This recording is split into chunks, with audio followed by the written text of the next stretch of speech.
Good evening, everybody. Welcome back to Spirits and Ghost Stories. I'm your host, Thomas Aarons. Seth Garland. Alrighty, we are back. We had a fantastic episode that actually did extremely well for the dead channel that is Spirits and Ghost Stories. So I really want to thank all the people that didn't give up on us. We are going to be a lot more consistent now going forward with a lot more spooky stories. And this time, I'm going to be trading off. I know some of you in the comment section were like, oh, is he okay mentally? Is he all there? Does he have a speech impediment? Yes, to all the above. I probably am on the spectrum. I'm not reading tonight, so you do not have to worry about that. My lovely co-host here, though, does have a story for us. I do have a story here. One that, I'm not going to say I looked up 20 minutes ago. It was one I've researched real heavily for the past week. Brought to us by the good old No Sleep Reddit page. And this one is titled, "My wife has been peeking at me from around corners and behind furniture. It's gone from weird to terrifying." So I love how this all starts on Creepypasta page, because it's like, is this supernatural? Is this just a weird relationship? What are we dealing with here? Because the title is so misleading of, is she on edibles? Have you guys just been both working remote and need some space? Carly. So, I mean, it could just be a number of things. I don't know. It could be that. That's the fun part about the No Sleep Reddit pages. You don't know what it's going to be. It's all just stuff that's supposed to be creepy. So here's hoping it's, paranormal related and actually makes sense for this channel. But what even is this channel? Yeah, that is true. What is this channel? And as you guys can see, I have this weird background behind me. We're doing a little bit of renovating. The studio will be back next time. And don't worry, Carly will be making some guest appearances here and there. She's famous with her own channel in life, so she can't do this full time. And I have no life, so I'll be doing this with also with my other channels as well. I ramble, but... Also, if you're like me and you're not certain that Carly is still alive and perhaps there's an actual ghost within that basement they record, go ahead and comment on the video. Where's Carly? Let me figure out the statute of limitations for me to be able to answer that question. We're starting a new hashtag trend. Hashtag where's Carly? Hey, anything you gotta do to get famous, right, Logan Paul? Did you write this story on Reddit about your wife peeking at you, and did you murder Carly when she scared you? I mean, that's why now her head's in a jar. All right, so with that, we're gonna go ahead and dive into whatever this story. That's why she's peeking around the corner, because it's just floating around like a lava lamp, and it keeps looking at me like, this is unsettling. Oh, well, I think the author of this story found it unsettling as well. Disclaimer, I don't know. I didn't read all of it. It's very long, so we're going to find out together. This is what would be more here. If you did like a copy pasta cert, like changed it up, what would be more creepy? Like my wife, my husband, my child, my cat. Like what would be the more disturbing thing? It's your husband, right? I feel like it's got to be child. I feel like your husband. Like whether you're straight or gay, that's unsettling if your husband is lurking. I don't know. That's well. See, I was about to say, that's pretty typical. I feel like for husbands to mess around and prank, their spouse. But then again, that's the same for children. They like to play with tricks. But I don't know if it's actually something like cynical in this story or paranormal, happening. I think child is probably the scariest. I guess we're gonna find out. Wouldn't you? Like, children are just creepy. Yes, but I think there's a difference. Like a little boy is creepy, a little girl is super creepy. That's why they're always used in movies. Like, come on, let's be real here. But like a woman creeping around, lurking, it's like, is she hot or ugly? It's his wife that he's talking about. So I'm gonna. Well, what if you're down on your luck? Like beggars can't be choosers. I think great personality, but she does startle you when you see her. Like, oh, hi, honey. I think any entity, husband, wife, child, whatever. She's got an eye patch that's peeking in a weird sense is going to be starting. What if she's got like one eye, a glass eye, but it does move around, or maybe she has maybe she maybe when she was 16, she was playing soccer, but she got one of her teeth knocked out, but it's her adult tooth. So she has a fake tooth.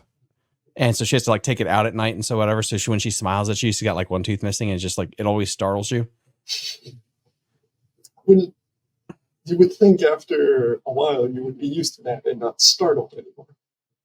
Well, I mean, potentially, but I mean, like, there's situations like, okay, let's say she was a veteran or whatever. She's a prostitute. She has one eye and she's reformed and rehabbed. And then, but she takes her glass eye out at night because it itches her. I don't know what the fuck happens to a person with a glass eye. And so it's like, you turn the corner of the shower and she's there and she's got the one eye in her tooth. And you're just like, oh, or she's just butt ugly. She's just fucking ugly as shit, but she's rich. That's why you married her. Hashtag where's Carly? All right, that would be fucking hilarious. Actually, let me know in the comment section. Would you marry someone who's just her family's insanely rich, but she's like a 2 or a 1? It's all about the personality, man. It's all about the personality. I disagree to an extent. Okay. So this the TLC channel, 6,000. I can't get over this. She's 6,000 pounds. There's no human on the face of this planet who has ever weighed 6,000 pounds. Who was a person on the channel? Like, she ate cake and made money because she'd do it like on like the Vine or whatever. She's so fat she ate cake off her belly. I don't know. I stay off of social media as much as possible. You're better than I am. So anyway, there's a person that's she's like insanely fat, and she literally sets up her phone and she eats cake off of her belly in front of people naked, and she makes literally like $5,000 like a week. She makes a fuck ton of money. I mean, if she's happy doing it, more power to her. Hopefully, but she's at would least you marry that? Checking in with doctors. I personally wouldn't, because I live a so politically correct lifestyle. You're so politically correct. Like, God allows everyone to live their lives. Live your truth. You can live your life however you want, as long as you're not, negatively affecting others. And if that's how she wants to do it, like I said, more power to her.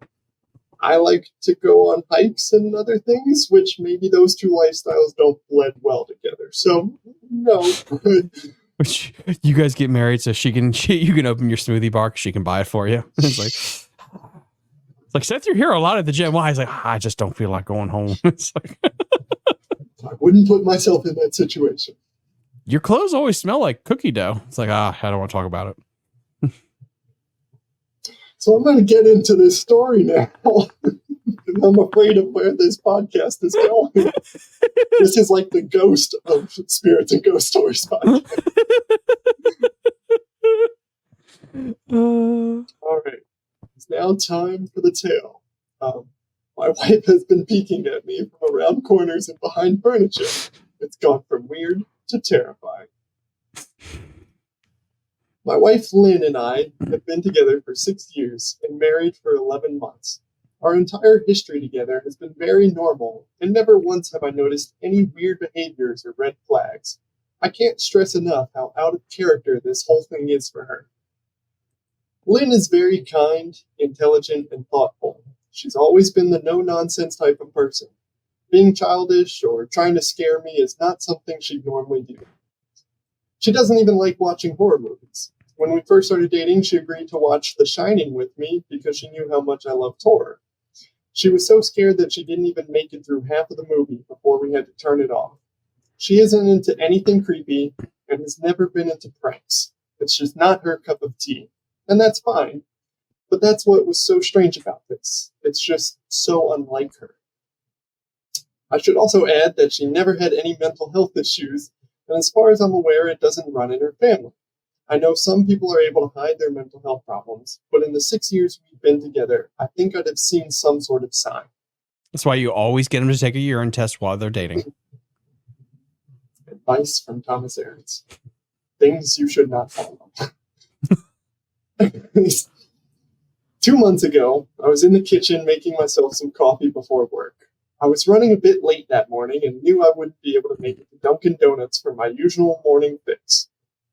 I took a sip of my coffee as I hurried down the hall towards the front door, when I happened to notice Lynn peeking at me from around the corner ahead of me.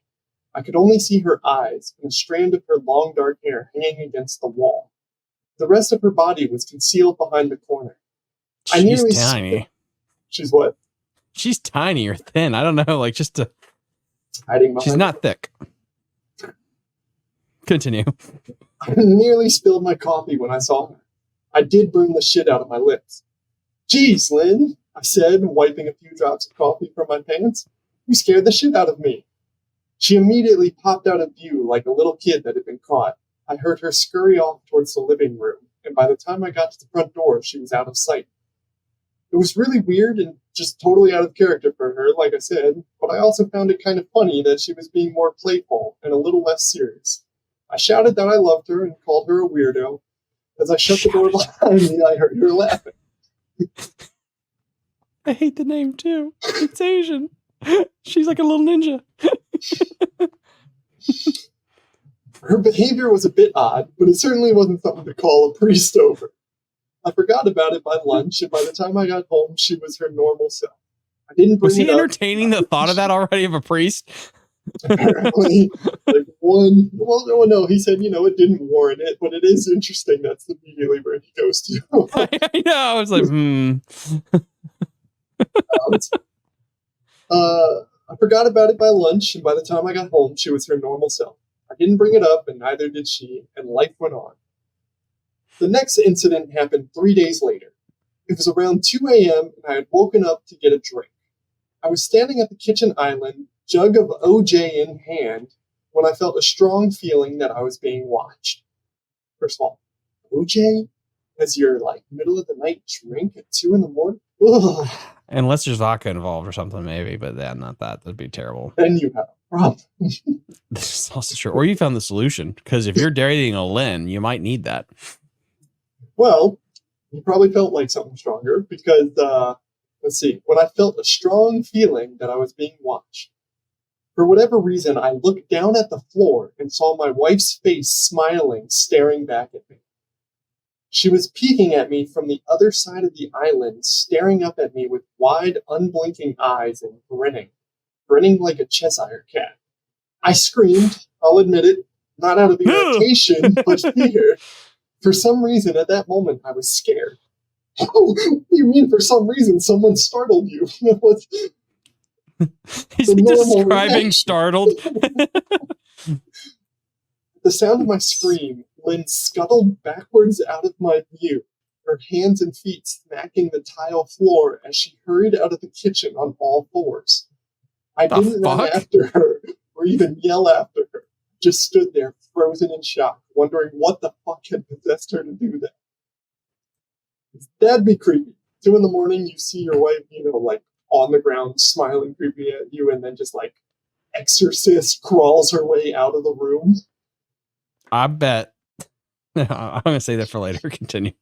It took me a little longer than I'd like to admit to go back upstairs, but I eventually did.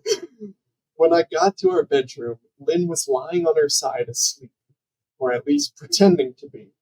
I stood there for a while, watching her breathing to be sure she really was asleep. I had a feeling she might jump out at me the moment I got into bed, but she didn't. I climbed into bed, and she didn't even move. Her breathing was soft and deep, and I was starting to wonder if I dreamt the whole thing. Is it better or worse if she did that whole thing naked or with clothes? That's a good question. Dude, listen, if I'm saying Carly or Kayla, if they do it with their PJs on, it's like, all right, they're being playful. If they're doing that all fours like a damn animal naked, it's like, hello, could you bring the van, please? I think you're right. I think naked is worse than in any sort of attire. But just the odds of, or sight of, the odds in my house of that happening are pretty low, I think. Exorcist crawling out of the kitchen is just bad no matter what.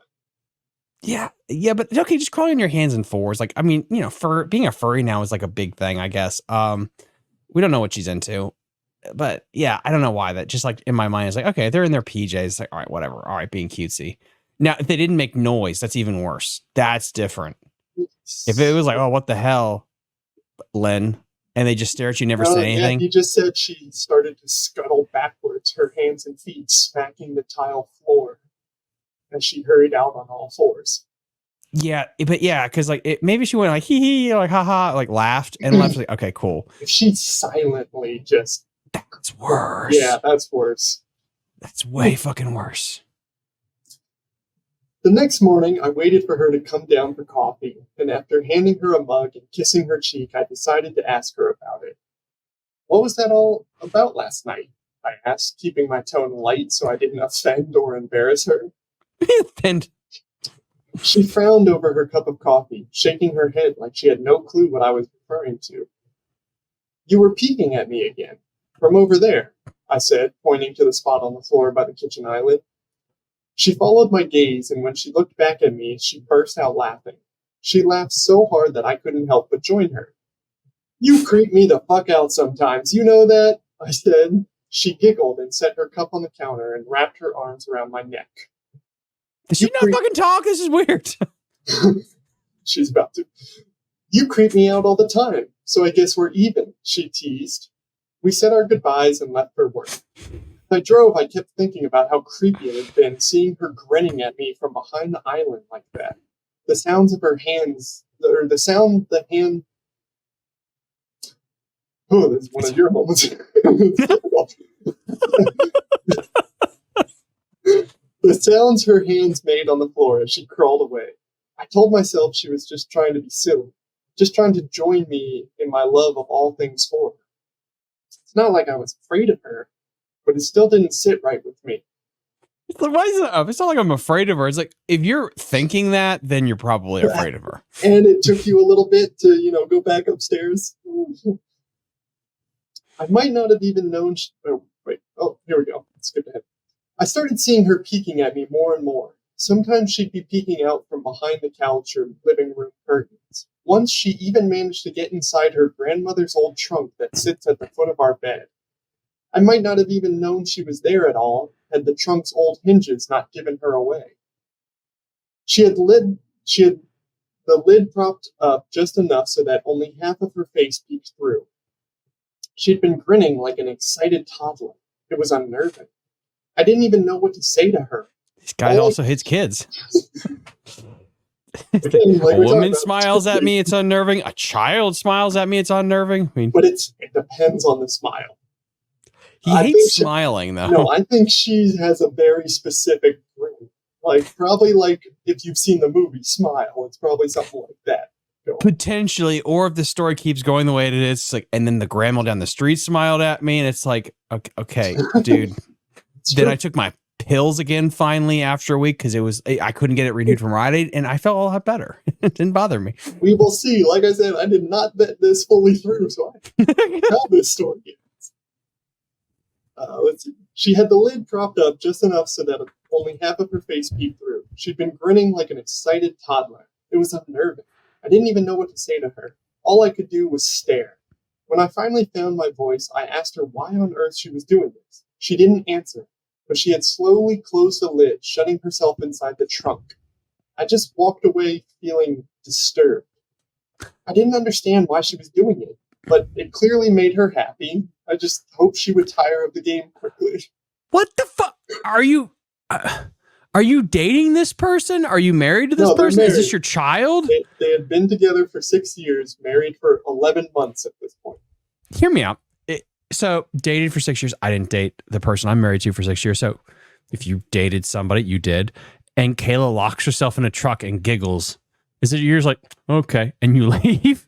If it was me, I'd lock her in there personally. But no further questions? At this point, both, fan of horror, be like, all right, is it the month of October? Is it spooky season? I don't know. I'd be a little... Like, is it that time of the month? I mean, But, see? I like how you're like, yeah, no, this would totally happen in my house. Lynn didn't peek at me for the next 2 weeks. I started to think she was done with her weird prank, and I was relieved. We were watching a show on Netflix one night, and I jokingly said that I hadn't seen her peeking at me lately, and that she must have given up on her spy game. She looked up at me with a small smile and said, "Maybe I've just gotten better at it." I didn't say anything, but I wondered whether or not she was joking. For the next few days, I couldn't stop thinking about what she'd said. Was she still picking at me when I wasn't looking and I just hadn't noticed? And if so, what the hell was she getting out of this? I started to feel paranoid, constantly checking whether she was watching from around the corner or behind a door. I was jumpy whenever I was home, and she wasn't in full view of me. I felt stupid and a little crazy. But after a few weeks, without another incident, I began to relax. I stopped checking behind furniture and walls and told myself it was just a bad memory. This is just to let you all know, this is the point that I read to. So the rest is brand new. Let's find out. Then a few days ago, things got so much worse. Lynn left to go to a friend's, and I lounged on the couch and played a couple of games on my laptop. Around 9 p.m., I hopped in the shower, and as I was washing the soap from my hair, I felt that awful feeling that I was being watched. I slowly opened my eyes and almost had a fucking heart attack. Lynn was peeking from behind the shower curtain, her entire head stretched into the shower, leaving just her body outside. Her long dark hair hung against the curtain, the ends dripping with water. Her mouth hung open in a terrible grin, eyes wide and red, as if she hadn't blinked in a while. I screamed and jumped back against the wall. She didn't move, nor did her smile waver. Her makeup ran down her cheeks in 2 black streaks. She looked giddy and completely deranged. I was fucking terrified. We stood like that for a few moments, neither of us saying a word. Finally, after what felt like forever, she slowly pulled her head back out of the shower, and I watched her blurry figure through the curtain as she moved backwards towards the bathroom door.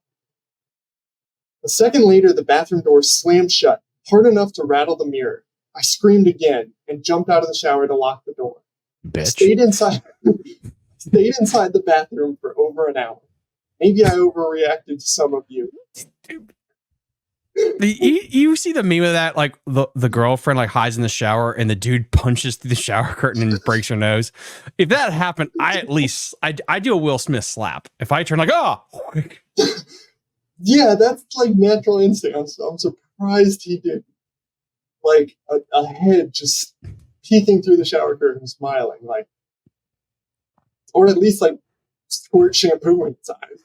Definitely, you can tell this story is not in an open carry state. If you squirted shampoo in her eyes, though, and she didn't blink still and just sat there smiling, that's another level.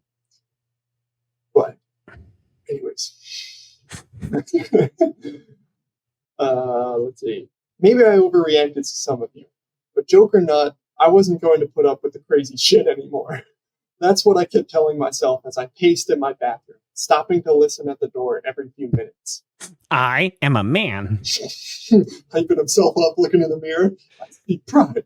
I see power. I see a badass mother who don't take shit from no one. Cool Runnings, greatest movie ever made. While you're doing that, are you doing that like hype up that the face comes just appearing out there? Let's go.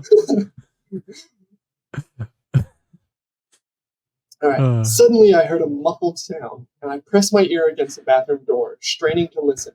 I couldn't hear anything, but I envisioned Lynn standing on the other side of the door, giggling at her joke. I felt a surge of anger. I was beyond pissed at being made to feel scared in my own house, and made to hide in the bathroom for an hour. All for what? Some joke? If it was a joke, it was an awful one.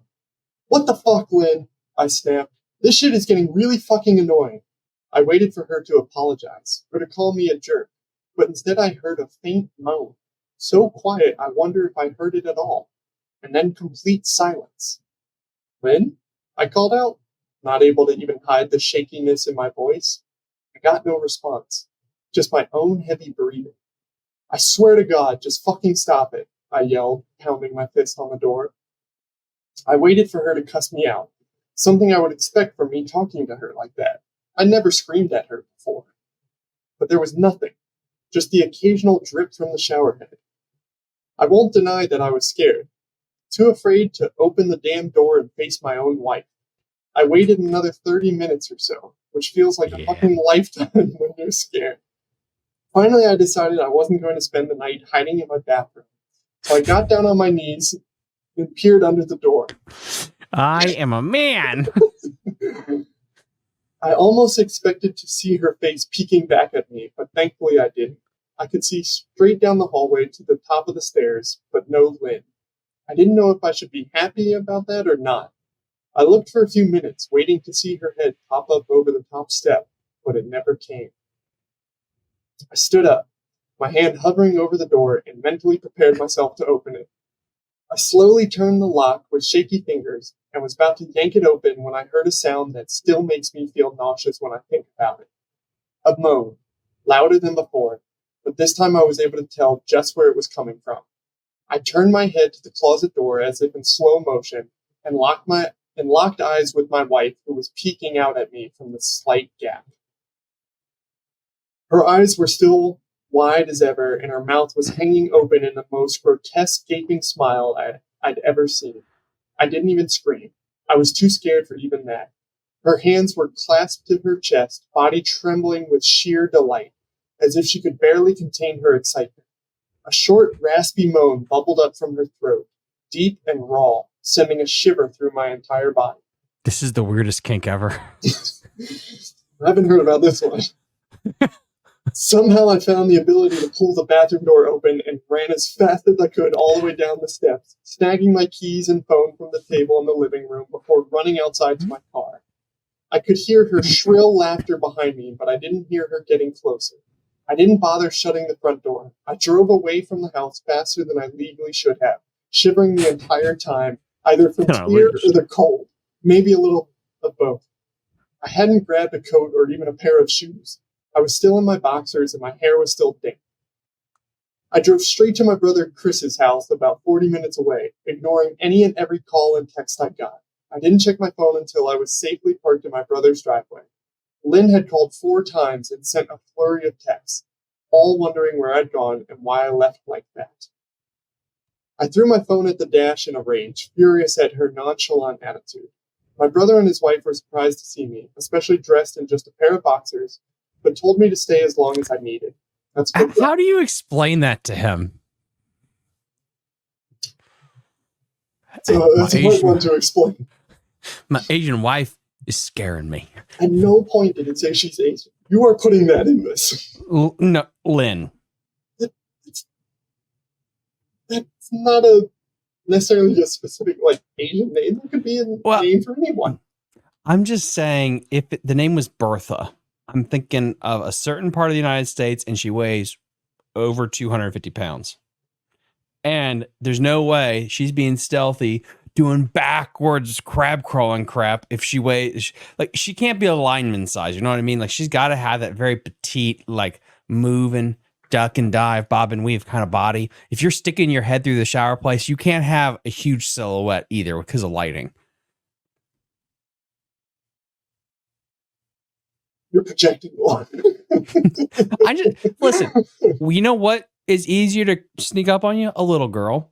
They're small, their aura, their presence. You know what's really hard? A lineman for the Cowboys. Just in general. It's scarier if the lineman does. 100% true. But I'm just saying, if I'm in a shower and your daughter sneaks up on you, it's okay, that makes sense. Whatever. If your cousin Jimbo walks in there, that you're gonna feel even the boom boom of the feet. I don't know why I'm making him sound like King Kong, but you're gonna feel that thing going in there. That's why I think she's Asian. Continue. No physical description is given, but we can assume that maybe she's more on the petite side. Now you gotta name a kid a stereotypical name that doesn't work with who they are. You name your kid like Shaquan. Like that. Okay, continue. I'll stop. My brother and his wife were surprised to see me, especially dressed in just a pair of boxers, but told me to stay as long as I needed. Chris lent me some clothes and asked me what happened. I told him Lynn and I had a fight, but didn't get into the details. I didn't want him to think I was overreacting, leaving my wife over a prank, even if it was a strange one. I mean, hadn't I encouraged her for years to lighten up instead of being so serious all the time? I'd wanted her to relax and loosen up, but this was definitely not what I had in mind. The part of the story they didn't tell you, like, he's been beating her for years, like, because she's too much of a fuddy-duddy. It's just, she just snapped. We're adding some weird context to the story, sir. It's like, when I was hitting her, I just meant, like, loosen up, but I think I hit her too much. I don't think this is the case. They were a very happy, normal couple, as he prefaced at the beginning. I tried to sleep on their sofa, but my brain wouldn't let me sleep. Every time I closed my eyes, I saw Lynn's face staring at me from inside the closet. Knowing she'd been in there with me the entire time made my skin crawl. She'd never left the fucking bathroom at all. Instead, she slipped inside the closet and slammed the bathroom door shut to fool me. The mere thought of going back home gave me anxiety. I tossed and turned, unable to sleep. Chris ended up giving me a sleeping pill so I was able to get a little rest. My sleep was filled with terrible dreams, all of Lynn's smiling face. I woke up just as the sun started to rise. My sore body ached from the sofa, and I felt drained. I knew I'd have to call Lynn at some point, but I didn't know what to say to her. I wouldn't be going home unless she gave me her word she'd never do any more creepy shit. I just wanted my wife back. Her normal, serious self never looked so good to me. I was contemplating calling her and telling her that, when that familiar feeling came over me. I was being watched. I was staring at the ceiling, my heart in my throat. I didn't want to look away, but the longer I ignored the feeling, the worse it got. My eyes drifted away from the ceiling almost on their own. Her face was pressed up against the window beside the couch, staring down at me with that same gaping smile. Drool dribbled down her lips, leaving 2 long streaks down the glass. I didn't know how long she'd been there, but something told me she'd been there quite a while, possibly all night. I didn't bother screaming, though I was afraid anger trumped any fear I felt at that moment. I jumped up from the couch and pounded my palm against the glass. "Lynn, are you crazy? What the hell is wrong with you? Just go home," I shouted. "Now!" She didn't move, and her ghastly expression never changed. If anything, her smile only grew, as if she had never been more elated. I could hear Chris and his wife moving around upstairs. As if Lynn could hear them from her place outside, her head twitched slightly in their direction, and she began to close her mouth slowly. Chris called my name from upstairs, obviously concerned. I turned to see him and his wife Rebecca hurrying down the steps. When I turned back to the window, Lynn was gone. The only sign she'd been there at all was the 2 streaks of drool still dripping down the glass. Do you not have a smartphone? Take a picture of that bitch. He was in a panic. It was all happening very fast. Maybe his phone was, on the other side of the room. Who knows? Keep making the excuses up, big guy. Tried explaining to Chris and Rebecca about waking up to see Lynn watching me through their window. They were skeptical. Who wouldn't be? Chris and I went outside to the spot in front of the window, but there were no footprints in the dirt, just a slight indent. Animal, probably, Chris guessed, and I didn't argue. He and Rebecca assumed I dreamt the entire episode, but they didn't understand, and I was too tired to explain it to them. I called out of work that day and turned my cell off. I didn't want to face Lynn. Just talking to her was too much for me at that point. I really started to believe something was irreversibly wrong with her. That no matter what promises she made, we'd never be the same again. The thoughts... Now's the part. It's like, I think there's something that's a problem. I mean, a couple pranks, the first couple probably didn't think too much, like, oh man, you got me again. Maybe we can stop this shit. Obviously it's getting worse and worse. It's got to be either she is bloody rich, her family's rich, or the sex is amazing. It's one of the two. What do you mean? What do you mean it's one of those two? It's one of those two is the only reason that he's staying. This has only been like a period of a couple weeks, if that. He said, like, initially she did it a couple times, and then she stopped for like 2 weeks. And then she just started doing this again. That's still too much time. Apparently you're saying, like, I like how I'm projecting this is crazy and this is probably happening in your life. So like, it's not that. No, at this point, like, come on. Like, I'm just saying, you're saying, like, why hasn't he left her already? She scared him a couple times. It was a little weird, but he was like, "Oh, probably pranking." You know, weird. And the then, first time's a little weird. The first time's definitely a little weird when she's crab crawling her ass back to bed. But then when she shuts herself in a goddamn chest and it's like, does this shut it? That's a little bit weirder. When she does it the next time, it's a little bit weirder. When she does it the time that makes you leave the fucking house, I know, that's a little bit weirder. There was like a 2-week break. He thought it was over. He thought, okay, she's done with this prank. And then that gives you 2 weeks to leave. But I'm saying during those 2 weeks, he thought it was over. That she wasn't. Please let me know in the comment section down below. Are you with Team Tom that after the second time you're bailing? Or are you with Seth where you're like, listen, this has technically been happening around my house for about 2 months. I think, this is normal. It happened a couple times. He was probably like, all right, this is starting to go too far. She happened to stop around that time too. Stop for 2 weeks. Now she's starting it up again. And what did he do the first time she did it? He just left the house. All right? Okay, this is normal. This is completely normal. I'm saying he hasn't acted like you're saying. Oh, it's got to be that she's got money or the sex is amazing. It's like no, she's got to be hot. I'm gonna say that. He's starting to do weird things. All right, so we're getting back into it. Let's see if he's got some justification. No, he's got justification. He's got the justification he needs. If Kayla or Carly showed up at your fucking window smiling like that shit, that's justification enough to be like, are you okay? If you lock yourself in a drawer, first off, Carly, if you're listening, that's impressive as fuck. That's like, there's been probable like cause. Chest at the end of the bed. It's weird. It's weird. I'm saying it's normal. I'm saying at this point, fully like he's scared. He left. I would be doing the same thing. There's a chance had there been any sort of weapon next to the sofa, like Chris's house in this case, there might have been a bullet hole in the window. Who knows?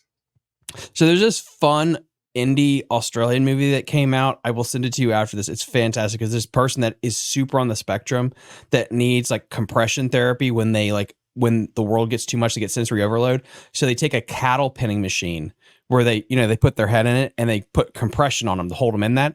She uses this thing. So if she ever gets sensory overload, she runs to the machine and the nurse puts her neck in it, pins her in it, and it compresses her gently. It doesn't hurt her, but it's just the compression so that she doesn't have her panic attack. So she runs this cattle penning machine out like they have right next to the house just to give her that weighted blanket. That'd be hilarious if that's what happens to this person with the chest at the bottom of the bed.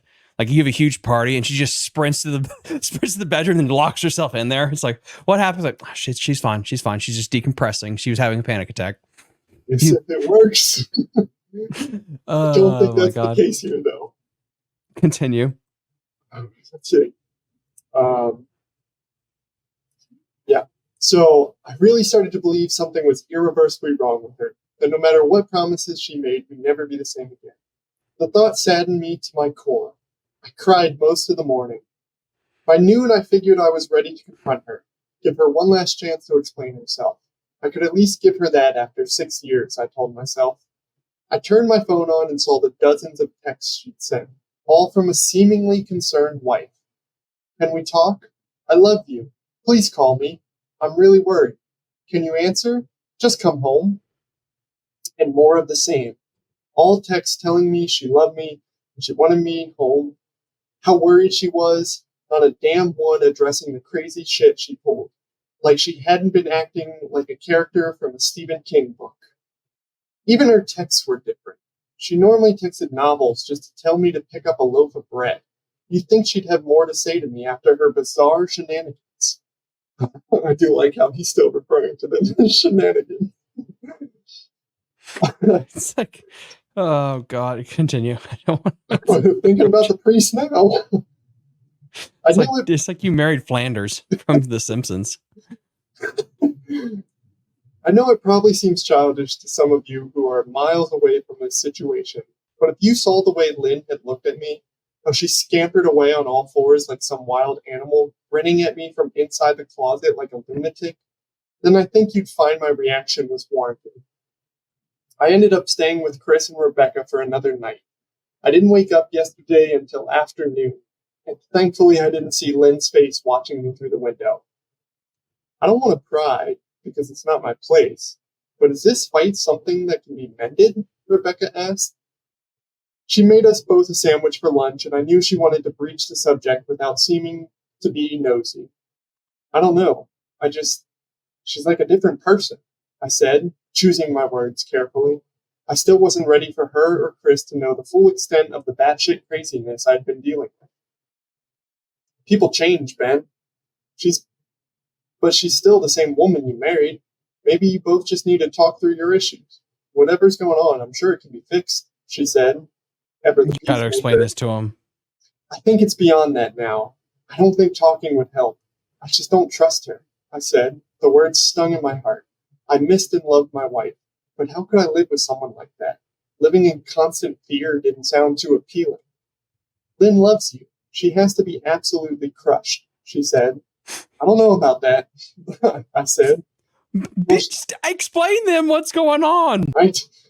Well, she certainly seemed like it to me. I've never seen her so upset. Very much unlike the Lynn I know, Rebecca said, shaking her head sadly. It took a full minute for her words to really sink in, and when they did, I felt dread worming its way through my skin. Wait, what do you mean? You saw her? You saw Lynn? I asked, my mouth suddenly dry. Rebecca nodded casually, as if that fact wasn't nightmare fuel. Maybe for her it wasn't. She stopped by this morning, just after Chris left for work, she said, cleaning the plates from the table. I didn't see her car, though. Maybe she took an Uber or something? Beck, what did she say? Did she come inside? I asked, sweat starting to break out on my forehead. I began looking around, examining corners as though a predator lurked behind them. No, she just asked if you were awake yet, and I said that you weren't.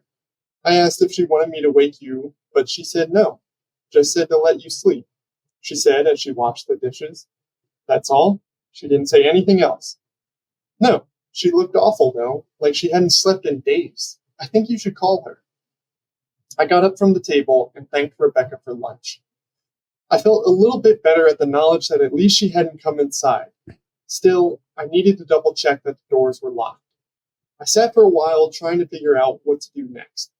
I didn't want to go home, but I felt that I owed it to Lynn to help her if I could. Hadn't I sworn an oath to love and honor her through sickness and in health? Clearly, she was very sick. Shit. If she was sick, which I truly believe she was, I had to try and get her the help she needed. But I didn't even know where to start. I didn't want to call the police. Besides, what the hell was I going to tell her? That my wife was peeking at me? That she was being creepy? As bizarre as she'd been, she still hadn't committed any crime. Not yet, anyway. The police would have probably said that I was overreacting. But this wasn't some prank. It felt wrong. Dangerous, even. Like something sinister lurked beneath her smile. I knew as her husband, I was well within my rights to have her committed. But what if she simply acted normal in the present? I'm sorry, that's just so casual. It's just like the jumps with this guy's mind. It's like, as my husband, I know it's within my right to send her to the loony bin. Anyway, continue.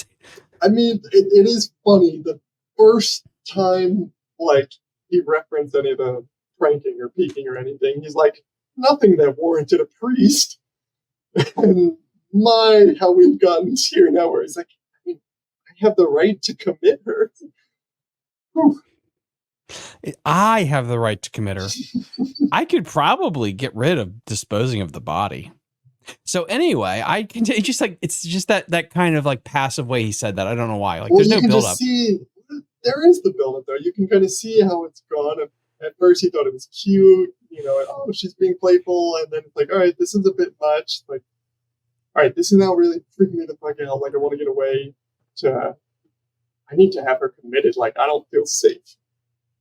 So there's been that build up within his own mind. Would you just commit her, or do you bring like a therapist in? Like, how the hell would that work? Guys, let us know in the comment section if you're tired of your spouse. What is the process to get them committed? Because for some reason I'm feeling like it's like an Acme cartoon where they just show up like the FedEx grabber, throw in the back, you just sign the package and it's gone, which is not true. I don't think it works that way. Because that would be, you know how many people would be committed? Like wrongly. Like that's like why Salem Asylums like really went out of business is you could just commit a woman for any reason. It's like, oh, Well, she burnt. anyone. I think I could be wrong here. I'll do an insane asylum episode again, but it's like it was statistically a lot more women were incarcerated, and it would be like, oh, she burnt my dinner. She's crazy. Like she's gone. Like, and it's wrong. 100% wrong is what I'm saying. But I would be like in 2024, like there's got to be a shit ton of forms you have to go through if you're gonna be like, hey, listen, I think my wife's crazy. Yeah. Well, at least for this guy, it's been warranted, I think, at this point. But we'll see. Like I said, I don't know how it ends. So I knew as her husband, I was well within my rights to have her committed. But what if she simply acted normal in their presence? She'd obviously been able to fool Rebecca into thinking she was just a concerned wife. As long as the doctors didn't find her a danger to herself or others, they'd have no choice but to release her after 72 hours. I felt lost and overwhelmed. So I did what any husband in my position would do. That is a bold statement. I called her mother. I didn't want to, believe me. Her mother, Kelly, Penny, Mary listen, Ann, and I were never on the best of terms. We'd never fought or anything like that. She just wasn't a very warm person and wasn't really easy to get along with. She hardly ever smiled. She hardly ever? She hardly ever smiled. And when she did, only her lips would move into a thin-lipped smile, leaving her eyes as blank as before. She gave off this aura that felt like she was permanently on the offensive.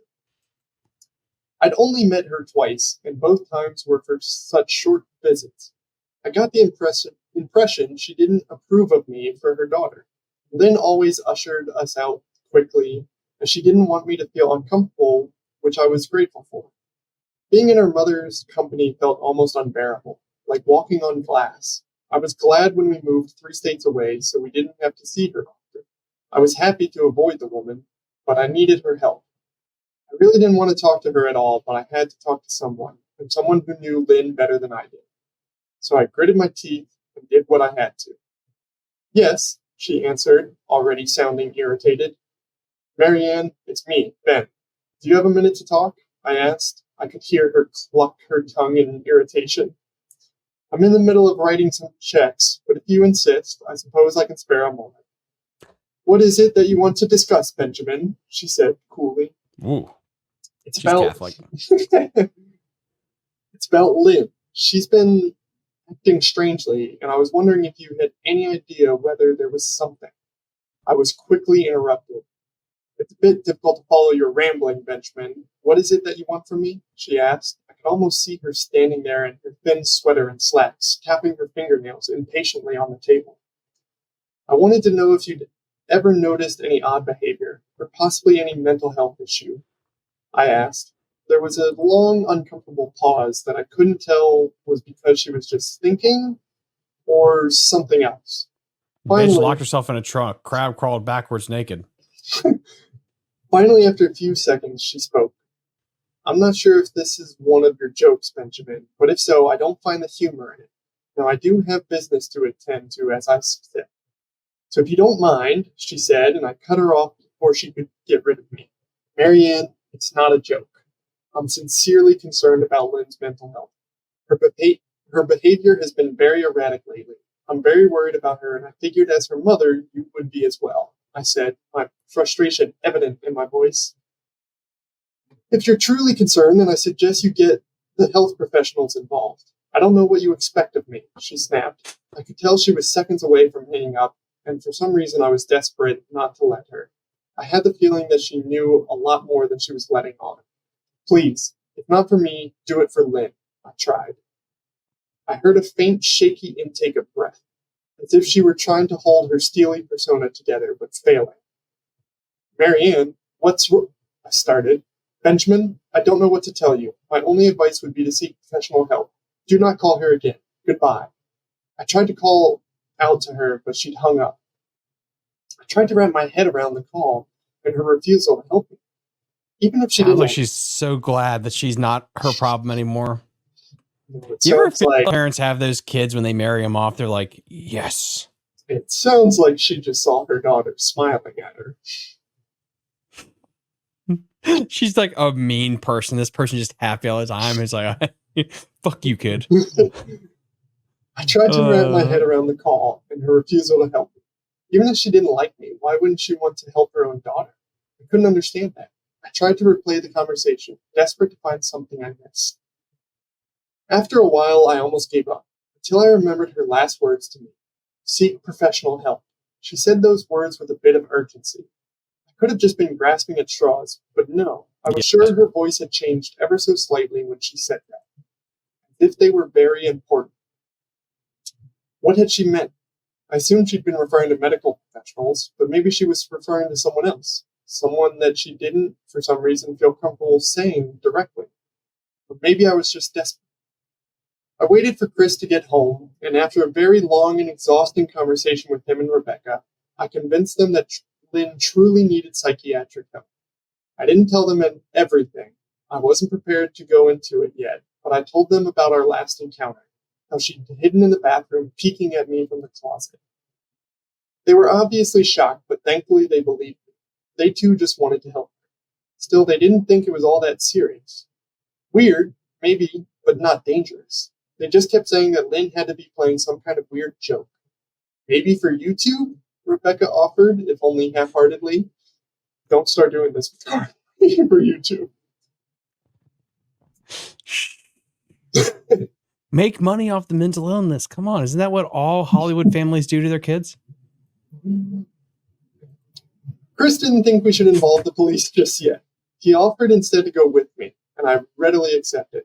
He reasoned that calmly talking to her, trying to coax her into going willingly, was the best recourse. I agreed to do it his way. At least I wouldn't be going into that house alone. We drove over this morning, just after breakfast. There was no way I was going at night. When we pulled into the driveway, my stomach began doing somersaults. Her car wasn't there, but I still didn't let my guard down. The front door was ajar, and for a split second I thought we'd see her eyes staring through the gap.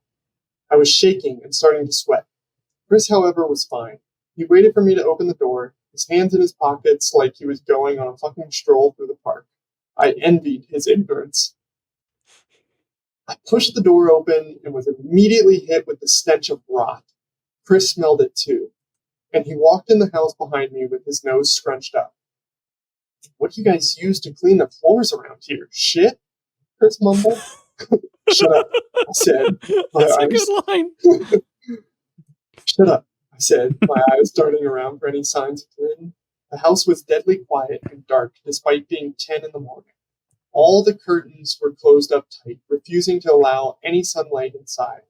If I hadn't left it just 2 days prior, I'd have thought the house to be abandoned. We moved through each room, carefully checking any place that she might hide, occasionally calling her name. Why the fuck are you looking under the couch? Chris asked eventually. Aren't we looking for your wife? He was looking at me like I was a moron. Let's just go upstairs, I whispered. He shook his head, but followed me up the stairs to check the bathroom and spare bedroom. Send him first. Send his ass first. Let him get eaten.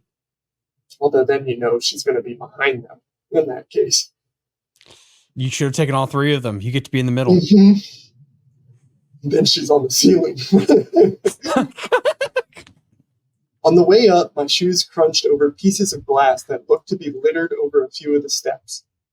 I noticed that one of Lynn and my wedding portraits that hung up on the wall along the staircase had been smashed. The frame hung crookedly, all the glass removed. I stared at the picture, a lump forming in my throat. We had taken that photo just after leaving the church, after saying our vows. She looked so beautiful in her white gown. I looked at Lynn's beautiful face. I never dreamed her face would ever be a source of terror for me. We climbed the rest of the steps and checked the spare bedroom, but it looked completely untouched. I was hesitant to go into the bathroom, my fear from that night coming back to me all at once. Chris noticed and offered to go in by himself, but I couldn't let him do that. So we walked in together, checking the closet and the shower. The bathroom looked as if it hadn't been touched since the night I left. I don't think she's here, Ben. Why don't you pack some clothes and we'll try coming back tomorrow or something, Chris said. I nodded and went into our bedroom and shoved some clothes into a duffel bag.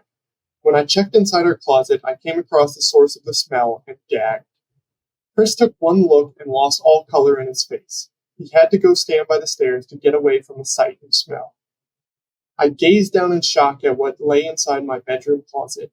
Soaking into the rug were at least a dozen eyeballs, all carefully laid out in pairs. Some were as large as a quarter, while others were as tiny as a marble.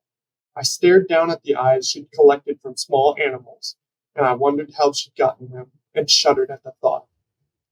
Man, I thought I'd had it bad with Becca's shoe addiction. But fuck me. Your wife's in here collecting eyeballs, Chris said, gagging. Ben, I think we should go. He called from the hall. I'm getting nauseous. All right. I grabbed my duffel and shut the closet door on my new nightmare. I stepped out into the hall and took a deep breath of air. I could taste the rot on my tongue, and I couldn't help but gag. Who the fuck lines up eyeballs in their closet like that? Chris mumbled. I tried to tell you she needed help.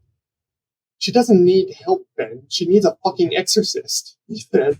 You coming or what? I can't stand the smell any... His words died in his throat, and his eyes grew wide with fear. I didn't ask him why. I could feel it. Someone was watching me, and I didn't think it was the eyes in the closet. I turned around, my eyes slowly scanning the bedroom. Christ, I whispered, as I finally saw what we'd missed. Under the bed, curled on her side, watching us with the excitement of a kid on Christmas morning, was my wife. She held her hands together just under her chin, and they were shaking eagerly. Now that she knew she'd been found, I could hear the quiet noises she was making, a sort of hiccuping sound in her throat, as if the excitement was just too much for her. It was unnerving, to say the least. Wide eyes and that same huge smile. Everything in me told me to run, but I forced it away. This was my wife. No matter how 2v1. True. No matter how twisted, she was still the woman I married. I had to help her. Ew. Lynn, I said softly. She didn't respond, but her head bobbed back and forth in two quick little movements as if she were nodding. Baby, I just want to help, okay? Can you... I got some eyeballs. Can you let me do that? I asked. I had taken a single step forward, approaching her like some kind of dangerous animal. I love you, Lynn, I said softly. We've all done that before with our wives. I mean, come on, you're like, easy. Yes.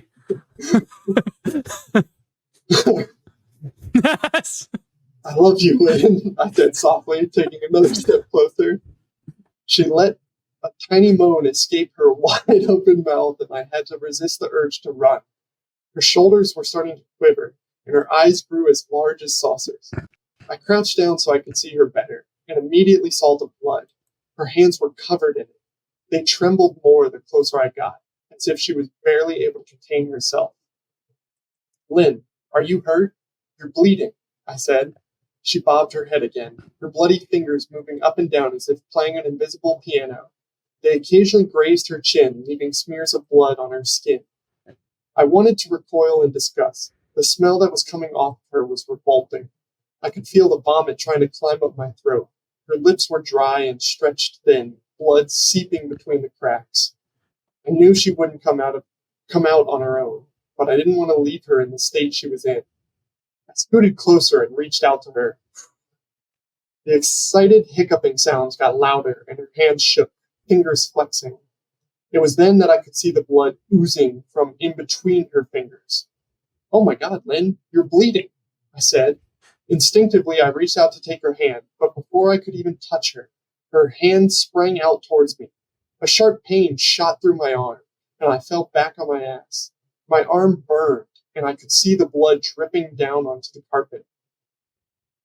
I looked back at her in shock and saw her grinning madly, her fingers clutching a large shard of glass. You all right in there? Chris asked from behind me. He didn't come in. What a bitch! You locked him in the bedroom? He's like, yeah, I'll go with you and shut the door. You okay in there? Okay. I'm just gonna... Jeez. You all right in there? Chris asked from behind me. I turned my head slightly and nodded to him, cradling Don't turn your head from her. When I turned back to face Lynn, I saw that her focus had shifted. She wasn't looking at me anymore. She wasn't smiling anymore either. She was staring past me, her eyes glaring at Chris the way a hungry lion might stare at an antelope. Her mouth was still hanging open, but it was twisted into a snarl. I got to my feet and began walking backwards down the hall, afraid to take my eyes off her. Shut the door. Are you bleeding? Chris asked. The moment the words left his mouth, Lynn started fast scooting out from under the bed, the glass shards still in her fist. Chris, run, go, I yelled.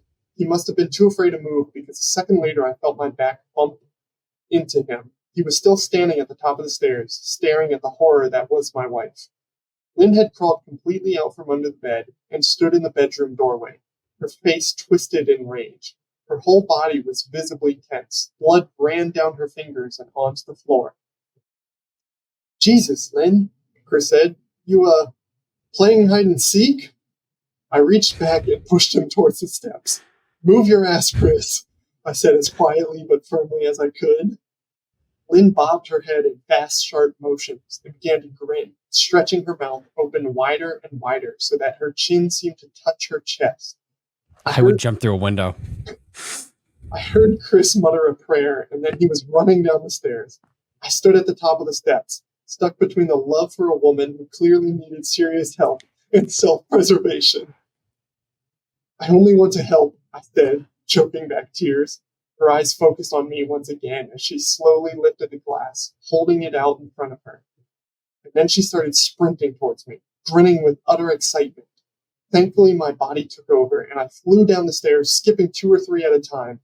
I made it to the front door before I felt her leap onto my back, wrapping her arms around my neck, her open mouth next to my ear so that I could hear those terrible hiccuping sounds up close. I shook her off of me, knocking her to the floor. I felt a searing pain in my back as she went, but I tore open the front door and bolted to my car. Chris was standing in the front yard, talking on the phone with the police.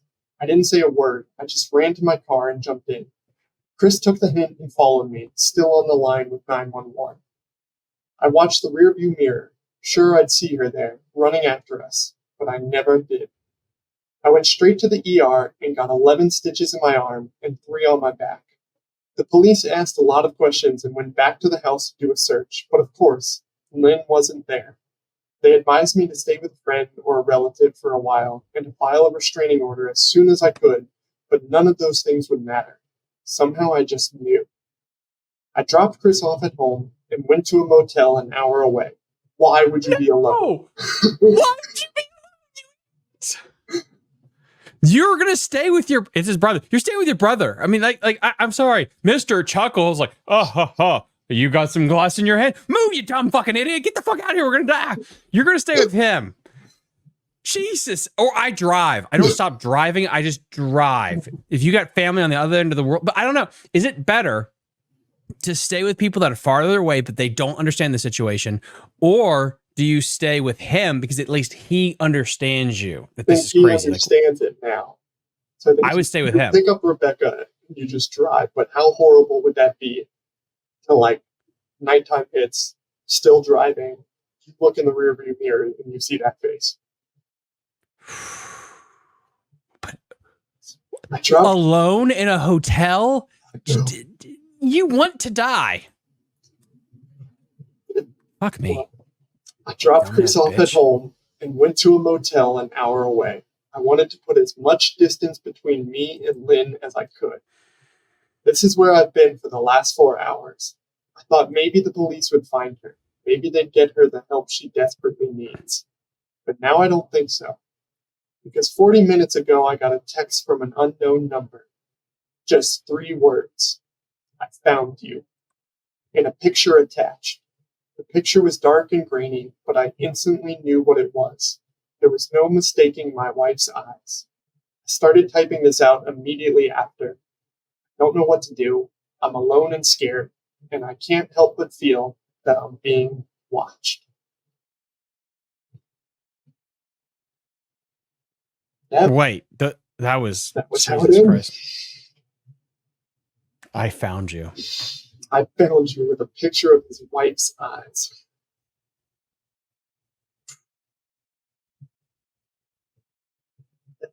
It's better that it's just no, it's not better. I don't think it's her eyes. Would be worse, getting the text with the picture, or seeing the face How do you know it's in your the wife's motel eyes? window. He said he just recognized them. Or maybe it's not his wife's eyes. Maybe she killed somebody and took the eyes. Because I'm pretty sure if I just had random eyeballs, you might mistaken them. It said a picture attached. The picture was dark and grainy, but I instantly knew what it was. There was no mistaking my wife's eyes.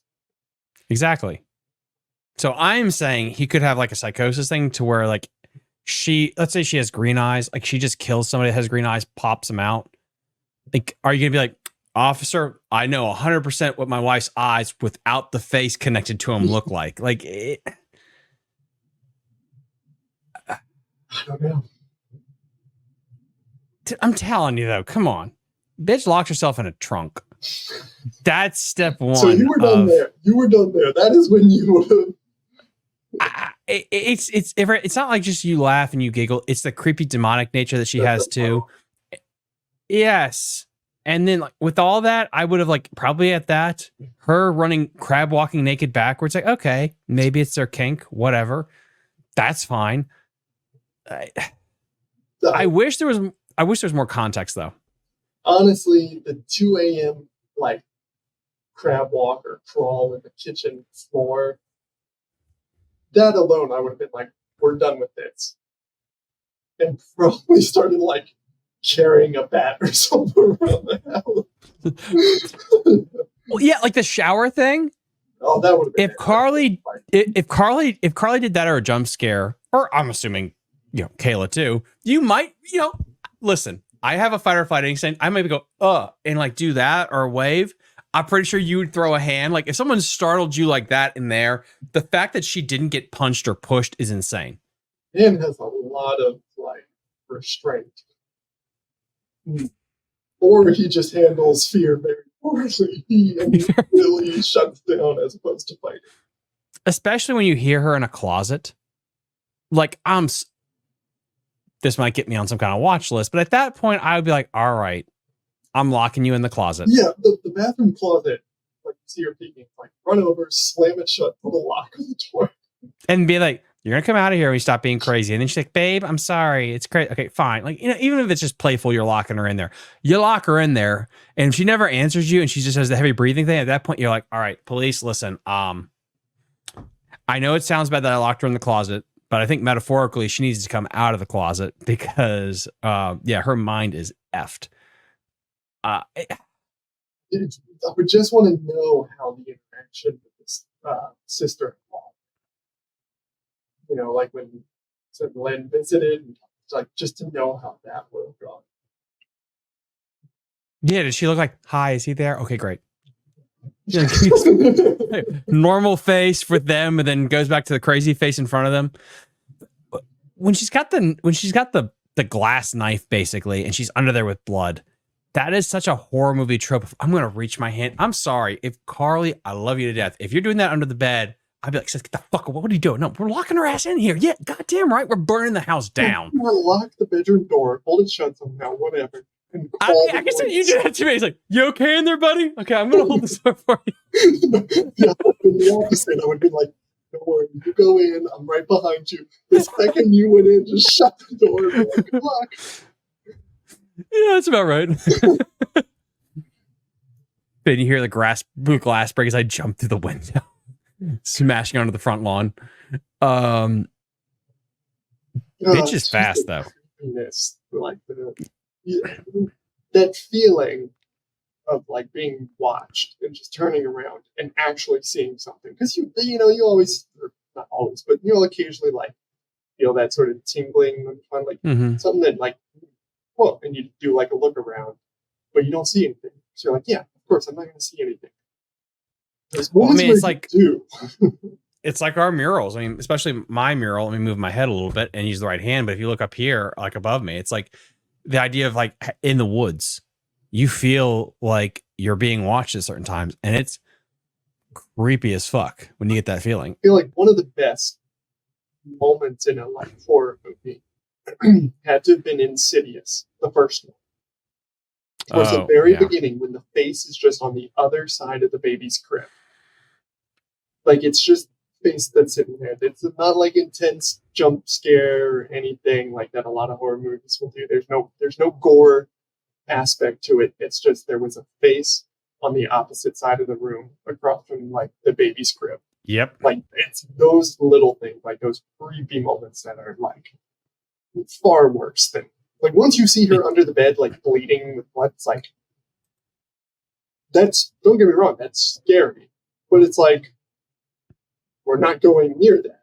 It's right around the corner behind you when she's like creepily smiling and you don't yet know what's going on. Like obviously under the bed, it's like, okay, she's completely gone. Like something has possessed her or she is completely snapped. When it's that early stuff of just like, is she messing around? What's happening? And back to the thing about like the unknown. Like, I mean, that's what we're basically talking about. It's the fear of the unknown, and that tightening the screws of anticipation that makes horror so good. But then it kind of compounds with when characters make logical decisions, you feel for them more when things illogically go wrong. This fucker is really hard. Like at the end, I'm like, just fucking kill him. Please do. Like go into the motel alone. Yeah. Yeah, because like it's almost like it would have been better for the story if he went back. Like I would have loved if this was a TV show, I would have loved an episode like they're back at his brother's house and they're talking about what they saw, and now you have to make logical decisions. That is cooler than I'm going to a hotel alone. I'm scared. I don't want to be alone. Also, you did that to yourself, dude. Also, a horrible brother. Like, yeah, okay, like just let him go like to the motel. But then again, that would be probably an awkward conversation with his wife where he's like, hey, honey, is it all right if my brother sleeps in the bed with us tonight? Look, a lot of scary things are happening. Oh, I mean, to be fair, though, like you're already having that weird conversation when you come back covered in blood and rattled. Smelling like rot. Yeah, you don't think that's a conversation that's going to be a fun one to have at the dinner table? I wonder what that does to your relationship, honestly. So what do you mean? Oh, like the brothers' relationship with his wife. It's like so happened. Clawed the eyes out. She ever decided to pull a prank and jump out on him or like peek at him?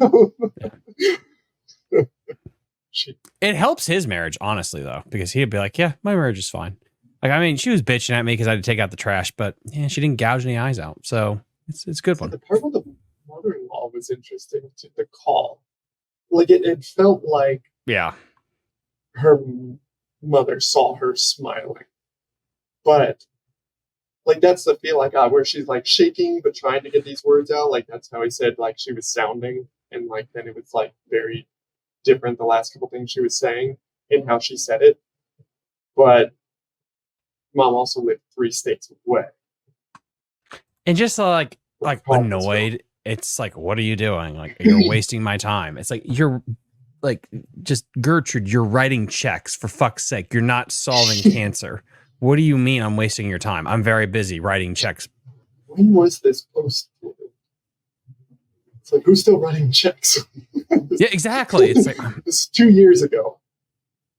Oh man, well, I guess some boomers are this. Yeah. I guess some boomers are still doing. I guess a lot of people are still doing that. It's just that interaction was weird and like it wasn't needed. You could have cut that out and been like, just like, oh yeah, like I tried to call the mother wasn't there. That's fine. You could have segued a lot earlier to the eye gouging thing because it doesn't make you look as dumb. It's like they tried to lengthen the story out. Like just go from crab walking backwards and maybe one more scare and then just go straight to the brother getting involved because it just makes you look dumber. The longer you go with the crazy shit, like her head spun backwards and it's like, I'm going to give it another day. I love her.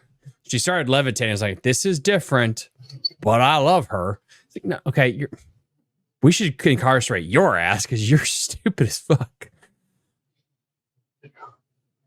I do love it. There's a comment here that says, okay, OP, assuming you're still alive. ... Oh my God. It was a good one. It was a good one. No, that was an absolute great story. Let us know in the comment section, has your significant other ever done things like this? What would you do if your significant other took Halloween way too seriously? I think that's a problem now is anybody like their significant other, whoever starts pulling pranks, you're thinking about this. The unsettling smiling is weird. Like, I don't know why that's so creepy versus frowning. Did you ever see the movie Smile? It was retarded. The smiling thing was creepy, but it was fucking.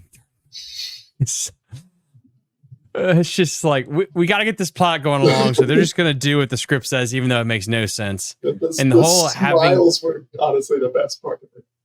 Yes, but then it's like they're having sex, and like she has a weird smile. It's like so good. Oh, no, I was about to say, what if the poster of this, Reddit post had that condition that we just looked up like an hour or so ago, where all they see is like the smiling demon faces, but you see it with everyone. He was just seeing it with his wife. Well, you see, with the mother, at first I thought that's where they're going with it. It's like, oh, okay, you're not making sense. You're not making sense, dear. Speak up. It's like, oh, maybe this is all in his head. Okay, that's a plot twist. That goes nowhere. She's like dead. It's like, oh, that would have been fucking interesting. Well, I think that was kind of like, he was building it up, or the relationship with the mother-in-law is not good, which is why it was such a desperate move for him to call her in the first place. But isn't it crazy how your brain... I think that was the other thing that he was trying to get across with this, was the first part of the conversation with his mother-in-law. She's like not giving him the time of day or anything. And, like, her voice does have a very specific tone to it, but then at the end, it's like you can tell it's sort of held back, shaking and trying to just get the words out. So how... I mean, I guess the last thing to end with here is like, what would you have done differently? Gone to a motel alone. That's number one. I don't know. Like, you can't fault him too much. Outside of that last bit, like going to the motel alone, and I think leaving the house. Like when he and his brother went back to the house and she was there with like the glass and all the blood and everything, leaving the house, call the police, have them get there, but try to like lock her in so she can't go and get away so that the police can see what's going on with her. I mean, obviously they would go through the house and see sort of this horror scene, but it would have been better, I think, to just call the police. And like you said, it's like 2v1. Granted, you don't know with paranormal if she's got like weird paranormal strength. Yeah. But obviously not. It's like she latched onto his back and then he just threw her off. So it's like 2v1, you could potentially overpower her and just call the police, not just run away. And then let us know in the comment section down below. Will you 2v1 your wife? That was weird. let's rephrase that a little bit. I'm gonna back up on that. That was not right. That's gonna be weird comments in the comment section. It's not the kind of comments you want. Yeah, even this thing we read tonight could have easily gone there, depending when they found the bedroom. But see, so honestly, what I would have done differently, I think, at the very end, stay at the house, try to overpower her, get the police there, and then, in light of that not happening, don't go to a motel alone. Like that one really, of the stupids, that was like the cherry on top of just what are we doing, my guy? What are we doing, my guy? Like, make me care about you. And when you make dumb decisions, I'm sorry. Do you care about him? I don't. Until the end, I was like, he didn't act horribly. He gave her a chance, like, maybe it's just a prank. All right, this is a bit much. I'm separating and going to my brother's house. She just followed him there. And then it was that last bit where they went back to the house. And that's where it's like, you could have done better. Don't reach out to her. She's bleeding under a bed. There's eyeballs in the closet. Locked. Call the police and just try to keep her in sight there. But I don't know. Maybe I'll try to dig an update to this story and see. That would be funny. this is actually like real life and it's happening, and we were just actually it wasn't Creepypasta, but it was some like homicide site for the police, and we're just following the updates there. Anyway, guys, this was a fantastic episode. Like and subscribe to the channel, really helps us out in the algorithm. Go check us out on Apple, Spotify, iHeartRadio. Please comment down below. The more comments we get, it really helps it in the YouTube algorithm. Seth, do you have anything else? Don't go peeking on your spouse like this. And we'll see you next time on Spirits and Ghost Stories. Bye.